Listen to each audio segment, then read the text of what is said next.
वरिष्ठ भाजपा नेता एवं प्रदेश प्रवक्ता नेहा धवन ने पत्रकारों से बातचीत करते हुए कहा कि प्रधानमंत्री नरेंद्र मोदी 1 अक्टूबर को पलवल आ रहे हैं।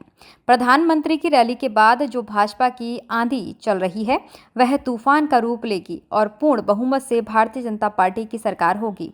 वहीं उन्होंने कहा, कांग्रेस शुरू से ही भ्रष्टाचार की बात कर रही है और कहीं नौकरियां बेचने की बात कह रही है तो कहीं घर भरने की बात उनके प्रत्याशी द्वारा कही जा रही है।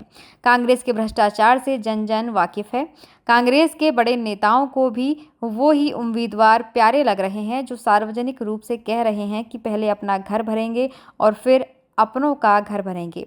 राहुल गांधी के बयान को लेकर उन्होंने कहा, अगर उनके पास अडानी अंबानी कर्ज माफी की कोई दस्तावेज है तो दिखाइए।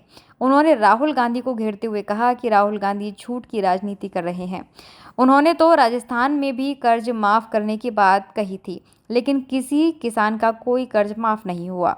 विश्व के सबसे बड़े नेता के हिसार आगमन से आम जनता में भारी उत्साह है। प्रधानमंत्री की रैली स्थल पर 50,000 लोगों के बैठने की व्यवस्था की गई है। वहीं भीड़ की स्थिति में लोगों के खड़े होने के लिए अलग व्यवस्था है। उन्होंने कहा कि रैली के प्रति जनता में भारी जोश है और प्रधानमंत्री का एक एक शब्द सुनने को उत्सुक हैं। उन्होंने बताया कि चुनाव में मात्र 1 सप्ताह शेष है और सभी पार्टियां अपने अपने घोषणा पत्र जारी कर चुकी हैं। ऐसे में जनता को भली भांति समझना चाहिए कि आखिर कांग्रेस का घोषणा पत्र क्या कहता है और भाजपा के घोषणा पत्र से जनता को क्या फायदा होने वाला है। वरिष्ठ नेत्री एवं प्रवक्ता नेहा धवन ने इस अवसर पर कहा कि यह चुनाव 2 विचारधाराओं के बीच का चुनाव है। एक तरफ राष्ट्रवाद है तो दूसरी ओर परिवारवाद है। कांग्रेस का 10 वर्ष का शासन जनता ने देखा है, जब सरेआम भ्रष्टाचार, क्षेत्रवाद, अपराध व खर्ची व पर्ची का राज चलता था। दूसरी तरफ भाजपा ने 10 वर्ष के शासन में बिना खर्ची बिना पर्ची शासन देकर जनता को उसकी अपेक्षा के अनुसार शासन व प्रशासन दिया है। उन्होंने उकलाना व अन्य क्षेत्रवासियों से अपील की है कि प्रधानमंत्री नरेंद्र मोदी की रैली में अधिक से अधिक संख्या में पहुंचे। वो है मोदी जी की रैली।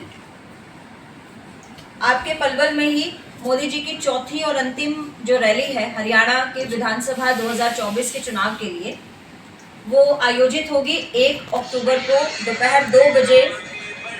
स्थान है उसका गदपुरी टोल, पृथला, पलवल।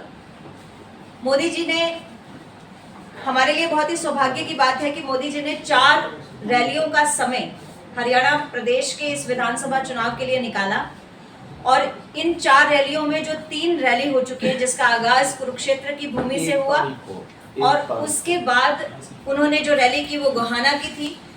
कल हिसार में एक रैली हुई और चौथी रैली जो है वो पलवल में आयोजित होने जा रही है।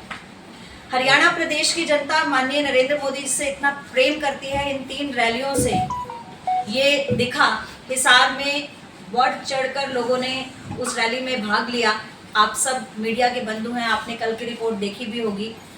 टेंट छोटा पड़ गया। मोदी जी जब पहुंच रहे थे तो 2 गुने लोग जो है वो टेंट से बाहर धूप में खड़े थे और बाहर मेन रोड हाईवे तक बच्चे, छोटे बच्चे, लड़कियां, हमने देखा किस तरह से स्कूटी पर उनके पेरेंट्स उनको मोदी जी से मिलवाने के लिए लेकर आ रहे थे। हरियाणा प्रदेश के बुजुर्ग, युवा, महिलाएं और यहाँ तक कि बच्चे भी पूरे देश भर में जितना स्नेह नरेंद्र मोदी जी से करते हैं, उतना स्नेह शायद ही किसी प्रधानमंत्री को आज तक मिला है। विधानसभा के चुनाव हैं, नरेंद्र मोदी जी का आना ये हमारे लिए बहुत अच्छी बात है, क्योंकि चुनावों में उनका जो वक्तव्य होता है, उनके आने से बहुत ज़्यादा सीटों पर फर्क पड़ता है। ये आप सब भी जानते हैं, आप सब भी अपनी रिपोर्ट में इसको लिखते हैं। विशेषकर आपको आमंत्रण देना था कि 1 तारीख को आप समय से पहुंचे और आपके माध्यम से निमंत्रण हमारे यहाँ पर 22 विधानसभाओं की जो रैली है, 22 विधानसभाओं के प्रत्याशी मंच पर होंगे और 22 विधानसभाओं के प्रतिनिधित्व करने वाली जनता भी वहाँ होगी। तो आप सबके माध्यम से उनको ये निमंत्रण देना और आपको ये निमंत्रण देना कि आपके माध्यम से वो अपने मन पसंदीदा जो नेता हैं माननीय नरेंद्र मोदी जी, उनके यशस्वी भाषण को सुन सके। क्या आकलन है, कितनी सीटों के साथ सरकार होना पाएगी? देखिए, इस बार हमारा कोई सीटों को लेकर नारा नहीं है। हमने इस बार तीसरी बार डबल इंजन की नायब सिंह सैनी की सरकार बनानी है। इस बार नायब सरकार बनाने का हमारा नारा है। तो सीटों का आंकलन तो मैं इतना कहूंगी कि हरियाणा प्रदेश की जनता हमें फुल मैंडेट की सरकार बनाने के लिए पूरा सहयोग देगी।